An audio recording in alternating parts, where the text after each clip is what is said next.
یہ اتنا جز ہی گھنٹوں کی گفتگو کے لیے کافی ہے، بلکہ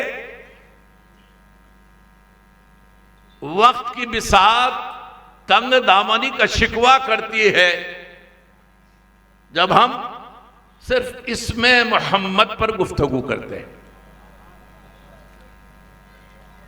بہرحال یہاں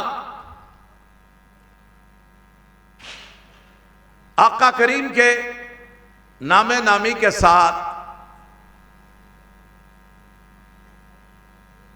صفتوں کے حوالے سے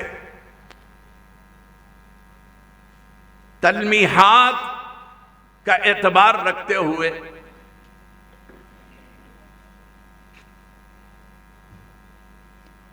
ان 4 ہستیوں کا تذکرہ کیا گیا۔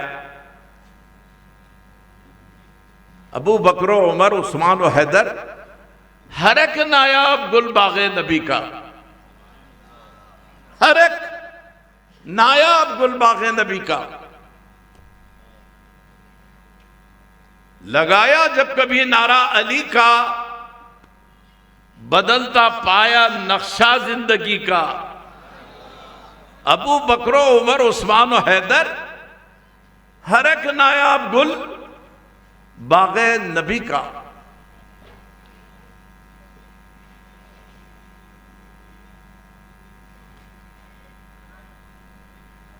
ذکر علی مرتضیٰ کا چھڑ گیا ہے۔ اختصار کے ساتھ کچھ باتیں کر کے اپنی گفتگو کو سمیٹ لیتا ہوں۔ رات بہت ہو چکی ہے، 2 بج رہے ہیں، اور میلاد شریف کے ان ایام میں مسلسل مصروفیتیں ہیں، جلسے، محافل، اور اتفاق سے پچھلے لگ بھگ 1 ہفتے سے شاید ہی کوئی رات ایسی میری ہوئی کہ جس میں 2 گھنٹے بھی سو سکا۔ ایک قلمی کاوش کی تکمیل کے سعی میں لگا ہوا تھا۔ ایک کتاب اس خادم کے دیری نخواہش میرے احباب کے اصرار پر الحمدللہ پچھلے چند سالوں سے میلاد شریف کے موقع پر کسی نہ کسی عنوان سے کوئی تصنیف منظر عام پر آ جا رہی ہے۔ اختیارات مصطفیٰ صلی اللہ علیہ وسلم، علم غیب مصطفیٰ صلی اللہ علیہ وسلم، ایصال ثواب، ارشادات مصطفیٰ کی روشنی میں اس موضوع پر کتابیں آ گئی۔ اب یہ کتاب الکواکب الدریہ من احادیث خیر البریہ کے عنوان سے ابھی آج پائے تکمیل کو پہنچی، اور صرف 1 ہفتے کی کاوش سے اللہ تعالیٰ نے اپنے کرم سے اس کام کا تکملہ مجھ جیسے ناپکار ناچیز سے کروایا، جس میں 5 باب ہیں۔ پہلا باب ذکر کی فضیلت، دوسرا باب اذکار میں کون کون سے ذکر سرکار مدینہ نے ترجیحاً تعلیم دیے، تیسرا باب تسبیحات، پھر چوتھا باب درود و سلام، اور 5واں باب متفرقات کے عنوان سے۔ اس طرح کتاب 5 ابواب پر مشتمل ہے۔ تو اس کوشش میں لگا ہوا تھا، ہر روز 3 ساڑھے 3 بجے رات تک کام ہوتا رہا۔ دن کی مصروفیتیں الگ ہیں۔ ہمارے ہاں ربیع المنور شریف کے ان 12 ایام میں 11 دن ہر روز ختم قرآن کریم کی مجلس ہوتی ہے اور درود کی مجلس ہوتی ہے. تو یہ روز کی مصروفیت ہے. پھر صبح و شام جو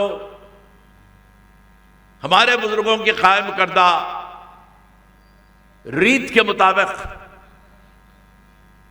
خاص معمولات مروجہ،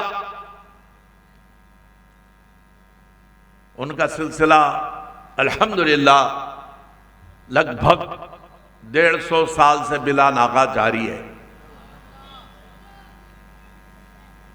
اور بہت سے لوگ جانتے ہیں کہ قصیدہ بردہ شریف کی مجلس بھی ہمارے خواجہ محبوب اللہ سرکار کی خانقاہ میں ہر جمعرات کو منعقد ہوتی ہے، اور یہ قصیدہ بردہ شریف کی مجلس بھی تقریباً 111 سال سے بلا ناغہ جاری ہے. نہ جانے زمانے نے کیسے کیسے انقلابات دیکھے، پولیس ایکشن ہوا، شہر میں بے شمار فسادات اور فسادات کے خمیازے کے طور پہ کرفیو. لیکن اللہ کا کرم ہے، بزرگوں کے قائم کردہ یہ مجالس اب بھی جاری ہے اور بلا ناغہ جاری ہیں. کبھی تو ایسا بھی ہوا ہے، میں خود اس کا گواہ ہوں، کہ ادھر قصیدہ بردہ شریف کی محفل چل رہی ہے اور جو ذمہ دار مجلس ہے ان کے گھر میں میت ہوگی اسی وقت، اس کے باوجود محفل موقوف نہیں کی گئی. آقا کا ذکر ہے، آقا کی میلاد ہے. میرے والد گرامی، میرے پیر و مرشد نے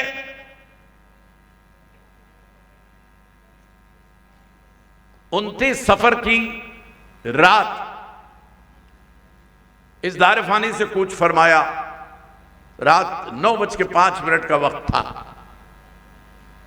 اور اسی شام ربیع المنور شریف کا چاند بھی نظر آ گیا.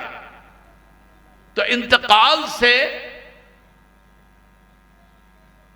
کچھ پہلے مجھے اور میرے برادر معظم کو یہ تاکید فرمائی کہ دیکھو میاں، یہ دنیا ہے، جب انسان آتے ہیں تو جانا اس کا لازمی نتیجہ ہے. ہم بھی آئے ہیں، نہ جانے کب جانے والے ہیں. ہوش میں تھے. یہ فرمایا اگر مجھے کچھ ہو جائے تو جو معمولات ماہ ربیع المنور شریف کے ہیں ان میں کوئی فرق نہ آنے پائے. اور ہر سال 11 ربیع المنور شریف کو ہمارے گھر ایک خصوصی محفل ہوتی ہے. فرمایا اگر 11 تاریخ کو بھی مجھے کچھ ہو جائے تو میری میت کو ایک کمرے میں رکھ دینا، کپڑا ڈال دینا، جو مقررہ مجلس ہے اس میں رمق برابر بھی فرق نہ آنے پائے. پھر فرمایا بیٹے، میلاد شریف کی جو خوشیاں ہر سال لازماً ہم جن کا اہتمام کرتے ہیں اس میں بھی کوئی فرق نہ آنے پائے. اور پھر یہ فرمایا کہ میرے آقا کی میلاد کی خوشی کے آگے کوئی غم نہیں ہے، اور امام حسین کے غم کے آگے کوئی خوشی نہیں ہے. ایک زاویہ فکر، ایک اندیا ہمیں دیا.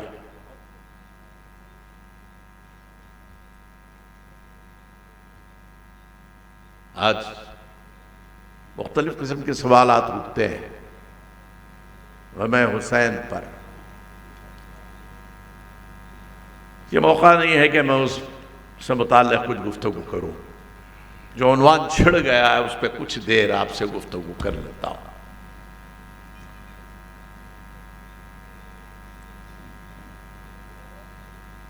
ابھی یہ کہا جا رہا تھا کہ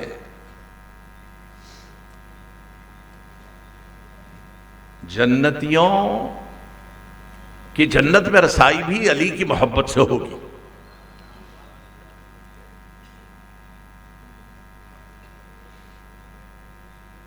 احادیث شریفہ اس پر شاہد ہیں. اب جب سرکار نے یہ فرما دیا کہ علی سے کوئی محبت نہیں کرے گا مگر مومن اور علی سے کوئی بغض نہیں رکھے گا مگر منافق،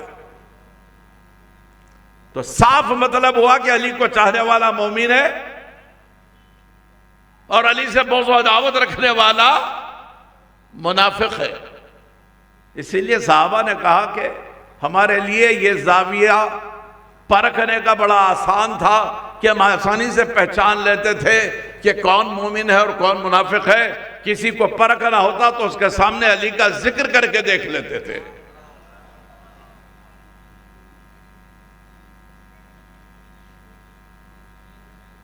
مسجد نبوی میں سیدنا علی ایک گوشے پہ بیٹھے ہوئے، تھوڑے فاصلے پر رسول اکرم کے اولین جانشین سیدنا صدیق اکبر تشریف فرما ہے. صدیق اکبر ٹک ٹکی باندھے ہوئے علی کو دیکھ رہے ہیں اور کبھی کبھی چہرے پر ہلکی تبسم کی بجلیاں بھی کوند رہی ہیں.